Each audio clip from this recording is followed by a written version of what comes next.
I'm Duncan Green. Welcome to Gym Hacks, your daily 10-minute dose of tips, techniques and innovations to make your fitness club stand out, more fun to run and more profitable.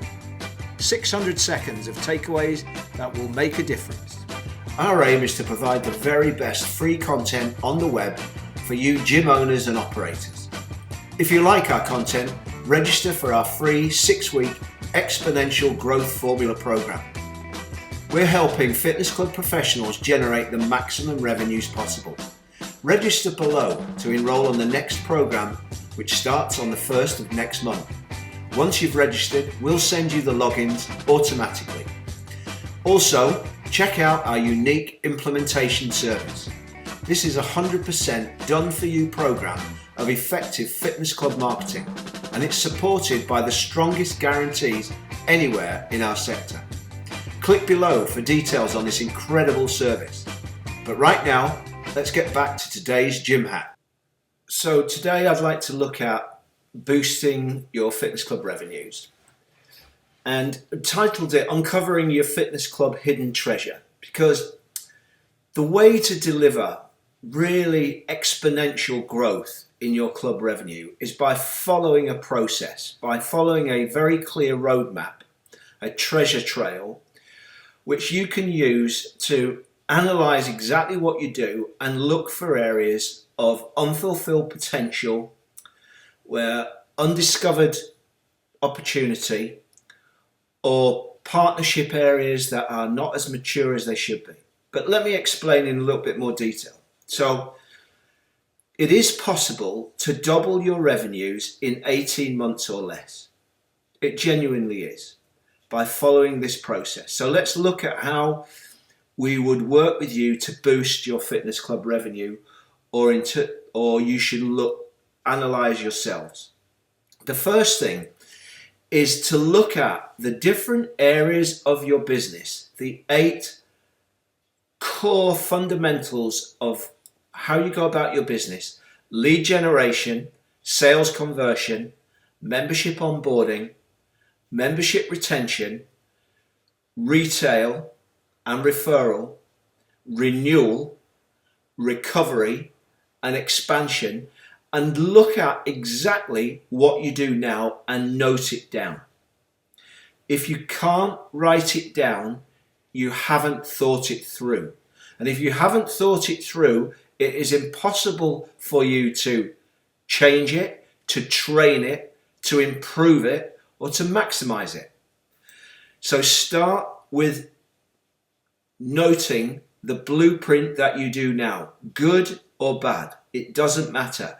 You need a starting point. And once you have that starting point as a process, measure exactly the results you're getting. You know why you do the process. Is it to inform, to educate, to get referral, to sell things, to leverage authority? You know exactly what your intent is for the process. You know why you want to do it. So measure what the results are you're getting now. And I promise that will help to focus the mind as to whether your blueprint is fit for purpose. Once you have that process and you're analytical about how it's working, do what you do now better. Think about how you present it, how it's explained. Are there areas that are very easy to tweak to get it to perform better, and make the easy wins happen first off? Once you have refined what you do now, then you can try new ideas for what you do now. And what you do now better, I would like you then to do more often. Because you will find that there are certain things that play particularly well. So for example, you may have a structure for running a wellness evaluation. Let's say that when people come to club for the first time, that you have a very good process for getting them to engage with you, to explain why they're there, that you have a clear process for scanning them to see where they are physiologically in terms of their body composition, that you have a great way of presenting the different opportunities to improve the results that they've just seen in the scan, and you have a very high closing rate. Well, then think about, can you apply that very successful blueprint more often in the process? Could you take that wellness evaluation, which happens at the start of the prospect to membership conversion, and could you say, well, actually, why don't we do this sometime in the first 6 weeks for all new members and see if we can't upsell into coaching programs? Why don't we see if we can use that very same wellness evaluation at the end of their first 6 weeks, so that once they've come through their new member program and we're looking to sell them into our fitness services, perhaps we could run a wellness evaluation there and present the next set of opportunities. I know, why don't we run that as an opportunity for any member every quarter? Because we don't know what's in the minds of those members, and each quarter perhaps they might like to have our wellness evaluation with a view for us prescribing another program for the next 12 weeks. So you'll see where I'm going with this. Create your blueprints, refine your blueprints, measure them to check what you need to improve. And once you have something that's really successful, do it more often.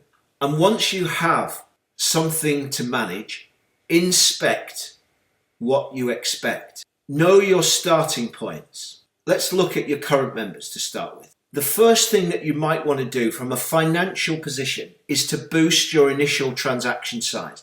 Now, the initial transaction size is when a member comes to join your club, do they have a joining fee? Now, I know that most clubs don't use a joining fee. I think it's a terrible mistake, but that's the way it is. They think that there is a market for joining people online, and if you put a barrier of an initial fee up front on the website, then that kills all potential sales. That's a view. I don't hold with it, but anyway, it is. So when your customers are joining up your core products online, they're barely paying you any sort of transaction initially.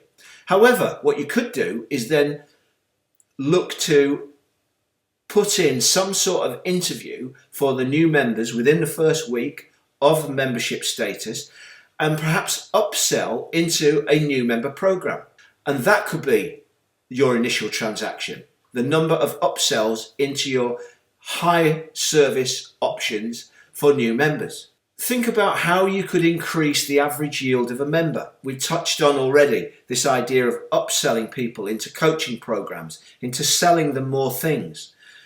Wearables, supplementation, advanced booking options, guest pass bundles, which brings us on to the next area of revenue that you might want to look at, boosting the secondary spend.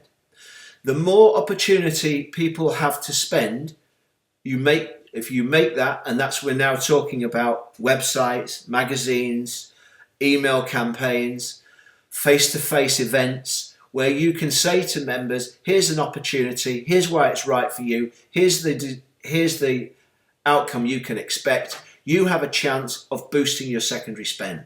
And if you boost your secondary spend in an organized, ongoing manner, you boost the volume of revenue you generate. Now, clearly you want to enroll more customers. And the more things you do to boost your customers are going to also add to increasing the value of your treasure chest. Every customer is recruited carries a cost. There is a charge that you pay to buy every single customer. And that cost of sale includes the amount of marketing spend divided down into the number of members that you attract. So for example, if you sign 100 members a month and you spend £1,000 on Facebook advertising in that month, then every one of those 100 members has cost you £10 in Facebook advertising. 1,000 divided by the members, 100, £10. Now you need to add into those costs all of the other things that are within your sales process. So there may be staff salaries, there may be staff recruitment, staff training, uniforms, on costs. All of that is going into your cost of sale, as it will be with any sign-up merchandise, any administration costs, any induction costs. And you will end up with a cost of sale. And once you have that cost of sale, then what you want to do is you want to look to optimize it. Are there areas that we can save by making the whole process more efficient so that you can get a better return on that cost of sale? That customers, you either buy more customers for the same amount or you buy customers for less. Can you reduce the monthly attrition? The hardest part of your 7 strategies for increasing your treasure trail is reducing the monthly attrition. But if you can, and you do that in a number of ways, obviously there are service opportunities, but they can be expensive because they involve staff. But the easiest way to reduce your monthly attrition is to play with price, is to charge joining fees, is to lock people in by selling them more things. And that in turn will reduce your attrition. So by increasing the volume of sales that you make to more and more customers, so in turn you'll increase engagement, which will reduce attrition. So inspect what you expect, know your starting numbers, boost your initial transaction size somehow, joining fee or new member program. Increase the average yield of a member, get them to buy longer term memberships, upsell them into coaching programs and things like that. Boost secondary spend, sell them more areas, group guest passes, gift vouchers, protein powders, testosterone boosters, personal training, holidays, anything that remotely could be sold to your members, do so. Enroll more customers by doing more marketing. Do more marketing activities. Spend more money on the activities that you find give the best returns. Optimize your cost of sale. Get your staff better at conversion. Train them better. Incentivize them so they're more productive. And finally, reduce the monthly attrition. When you do all those things, so you boost the amount of revenues you get. And when you measure all this thing, you will be astonished at the level of growth you get for these small incremental gains that you are making all over your business. Thanks ever so much for listening. See you next time.